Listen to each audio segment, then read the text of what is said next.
संवैधानिक अधिकार परिसीमन सुधार के संकल्प को लेकर राष्ट्रीय लोक मोर्चा के राष्ट्रीय अध्यक्ष उपेंद्र कुशवाहा की पार्टी के प्रदेश प्रवक्ता नितिन भारती आरा पहुंचे। उन्होंने आरा सर्किट हाउस में संवैधानिक अधिकार परिसीमन सुधार के मुद्दे पर प्रेस वार्ता का आयोजन किया। उन्होंने कहा कि इस सिलसिले में आगामी 25 मई को रोहतास जिले के विक्रमगंज और 8 जून को मुजफ्फरपुर में राष्ट्रीय लोक मोर्चा की ओर से संवैधानिक अधिकार परिसीमन सुधार महारैली का आयोजन किया गया है। इसके अतिरिक्त बिहार के अन्य क्षेत्रों में भी इसी प्रकार का आयोजन प्रस्तावित है, जिसके विषय में विस्तृत जानकारी दी जाएगी। इस प्रेस वार्ता के दौरान पार्टी के प्रदेश उपाध्यक्ष जागा कुशवाहा, प्रदेश महासचिव संजय मेहता, प्रदेश सचिव सुनील पाठक, युवा जिला अध्यक्ष सुबोध केसरी, छात्र जिला अध्यक्ष नीतीश कुशवाहा, प्रदेश महासचिव राजेश कुशवाहा, नागेंद्र यादव, मुलायम सिंह, गोविंद कुशवाहा, शत्रुघ्न सिंह, राणा कुशवाहा, वासुदेव कुशवाहा समेत पार्टी के सभी जिला पदाधिकारी मौजूद हैं। नितिन भारती ने पत्रकारों को संबोधित करते हुए कहा कि अब हमें संवैधानिक अधिकार परिसीमन सुधार की लड़ाई के लिए तैयार होना होगा। हमारे साथ जो छल किया गया उसका खामियाजा बिहार को भुगतना पड़ रहा है। अगर यह काम कांग्रेस के नेतृत्व वाली सरकार नहीं करती तो अब बिहार को कम से कम 20 सांसदों का लाभ मिलता। अब चूंकि 2026 में परिसीमन किया जाना है और आबादी के आधार पर सीटों का निर्धारण किया जा सकता है, निश्चित ही हमें इस दिशा में ठोस रणनीति बनाने की जरूरत है ताकि हम बिहार के लिए सम्मानजनक हिस्सेदारी हासिल कर सके। सवाल सिर्फ लोकसभा सीटों का ही नहीं है, बल्कि इससे राज्यों की विधानसभा सीटों में इजाफा करने की प्रक्रिया प्रभावित हो रही है। अभियान शुरू किया है राष्ट्रीय लोक मोर्चा के राष्ट्रीय अध्यक्ष आदरणीय उपेंद्र कुशवाहा जी के आह्वान पर, और उस अभियान का नाम है संवैधानिक अधिकार परिसीमन सुधार। और इसी से संबंधित महारैली आगामी 25 मई को विक्रमगंज रोहतास में और फिर 8 जून मुजफ्फरपुर में यह रैली आयोजित होने वाली।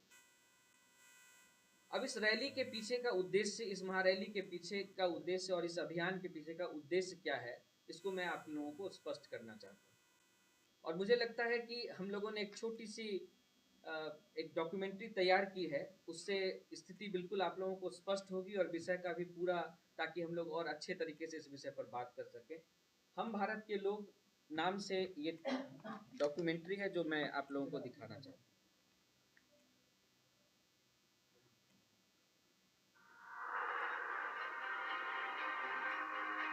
पर हम लोग बात कर लेते हैं और कुछ उसके बाद आपका कोई सवाल हो तो उसका भी स्वागत रहेगा। सबसे पहले मैं स्पष्ट रूप से ये बताना चाहता हूं कि यह किसी चुनाव से जुड़ा विषय है ही नहीं, जो आमतौर पर हमारे मीडिया के लोग पूछते हैं। यह विषय इसलिए है क्योंकि 2026 का जो साल है वह परिसीमन का वह साल है जो 50 साल के अन्याय के बाद फिर से सामने खड़ा है। और यह जो परिसीमन पर रोक लगाई गई है, यह इमरजेंसी के समय जो तमाम गलत निर्णय हुए, असंवैधानिक निर्णय हुए, उसमें से केवल एक ही यह निर्णय बचा है जो अभी तक व्याप्त है। और इसका अगर सबसे ज्यादा बुरा असर किसी पे पड़ रहा है तो बिहार जैसा प्रदेश है जिसको लगातार झेलना पड़ रहा है। अब उदाहरण के रूप में मैं आपको ये बताता हूँ। देखिए, जब परिसीमन की व्यवस्था की गई संविधान में, तो आर्टिकल 82 और आर्टिकल 170, 82 और 170 में यह प्रावधान किया गया कि हर 10 साल में जनगणना के बाद चुनाव क्षेत्र का फिर से निर्धारण होगा। इसको परिसीमन कहते हैं। 1951 में हुआ, 61 में हुआ, 71 में हुआ, और उसके बाद फिर 81 में होना था। हर 10 साल में ये होना था। लेकिन इसी बीच में इंदिरा गांधी का शासन था और इमरजेंसी आ गई, और उस समय तो माई वे हाईवे वाला कहानी था। तो उन लोगों ने यह तय कर दिया कि भाई ऐसा है कि जनसंख्या वृद्धि के आधार पर जो है, आबादी के आधार पर ये नहीं होगा। अब ये तय कर दिया गया कि 543 लोकसभा सीट रहेगी, संख्या नहीं बढ़ाएंगे, चाहे जिसकी जितनी आबादी बढ़े घटे। तो इन लोगों ने तो ये तय कर दिया। अब उसका नुकसान क्या? एक छोटा सा एग्जांपल, ऐसे बहुत सारे योजनाओं पर है इसका असर।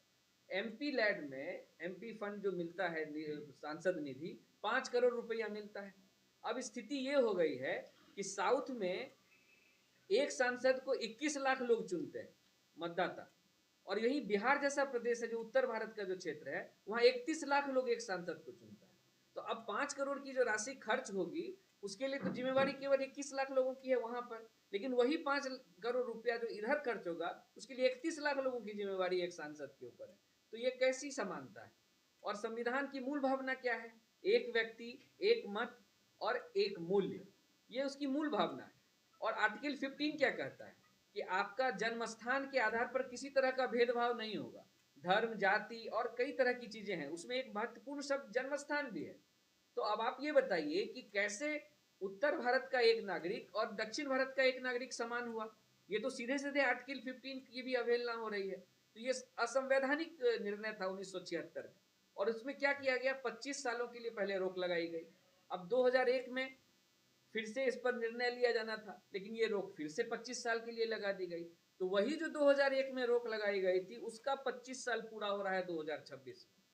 तो लोग आज हमसे ये सवाल उठा रहे हैं कि विधानसभा के समय में सब सवाल के, भाई अब आपको जिस समय भूख लगेगी उसी समय खाना खाइएगा ना। अब मामला 26 में आने वाला है, तो तैयारी अगर हम नहीं करेंगे तो कब करेंगे? आप जाकर पीछे अखबारों को पलटिएगा तो आप देखिएगा कि साउथ के लोग ये परिसीमन फिर से ना हो, इसके लिए अभी से मांग उठा रहे हैं। कह रहे हैं कि नहीं नहीं, ये रोक जैसे है वैसे लगे रहने दीजिए, क्योंकि उनको ये लगता है कि बिहार के सांसदों की संख्या बढ़ जाएगी, उधर के सांसदों की संख्या बढ़ जाएगी, हमारी संख्या कम हो जाएगी। लेकिन यह जो संविधान है वो व्यक्ति मूलक संविधान, व्यक्ति को प्राथमिकता देता है, व्यक्ति के आधार पर समानता की बात करता है। लेकिन हो क्या रहा है, इस असंवैधानिक निर्णय की वजह से राज्य राज्य के बीच मतभेद पैदा हो रहा है। तो यह जो असंवैधानिक निर्णय लिया गया था 1976 में, और जिसको 50 सालों से हम लोग अभी भी ढो रहे हैं, हमने, हमारी पार्टी ने और हमारे नेता आदरणीय उपेंद्र कुशवाहा जी ने यह निर्णय लिया है कि हम इसका बड़े पैमाने पर विरोध करेंगे और अपनी मांग सक्षम प्राधिकार भारत सरकार के सामने रखेंगे। इसका सीधा सीधा विषय यह है कि यह बिहार के एक एक नागरिक के अधिकार से जुड़ा हुआ विषय है, इसलिए इसको उठाना हम सब की जिम्मेवारी है। हमारे नेता ने यह भी कहा है, इससे प्रभावित केवल बिहार ही नहीं है, उत्तर प्रदेश, मध्य प्रदेश, उड़ीसा, नॉर्थ ईस्ट के स्टेट्स भी प्रभावित हैं। हम दूसरे राज्यों में भी इस बात को उठाएंगे। और दुर्भाग्य की बात है कि इस संवैधानिक निर्णय से जो लोग सबसे ज्यादा प्रभावित हैं, वहां इसकी चर्चा ही नहीं हो रही है। और जो लोग इससे लाभान्वित हैं, इस रोक से, वो लोग उल्टा ये रोक लगी रहे इसके लिए हल्ला भी कर रहे हैं और संसद में भी आवाज उठा रहे हैं। तो हम अपने इस प्रयास के माध्यम से जन जन तक इस बात को लेकर जाना चाहते हैं। और आप तमाम मीडिया बंधु भी बिहार के ही हैं, ये आपकी भी लड़ाई है। हम सब मिलकर आम लोगों में इस विषय को लेकर जाएं और लोगों को जागरूक करें कि यह अधिकार हमारे लिए क्यों जरूरी है। इसीलिए हमारी एक रैली आगामी 25 मई को विक्रमगंज रोहतास में आयोजित है, और एक दूसरी रैली 8 जून को मुजफ्फरपुर में आयोजित है। इसका पूरा जो मूल उद्देश्य है, हम इस रैली के, महारैली के माध्यम से, जिसका नाम भी हमने रखा है संवैधानिक सुधार, संवैधानिक अधिकार परिसीमन सुधार महारैली।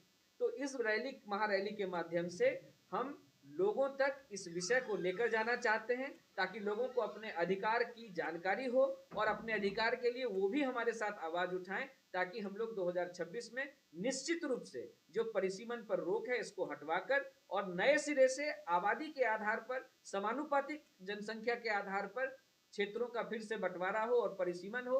और आपको जानकर आश्चर्य होगा कि यदि 2021 की जनगणना के आधार पर आज यदि केवल बिहार के लोकसभा सीटों का निर्धारण हो, तो जो अभी 40 सीट है, यह संख्या 60 होनी चाहिए।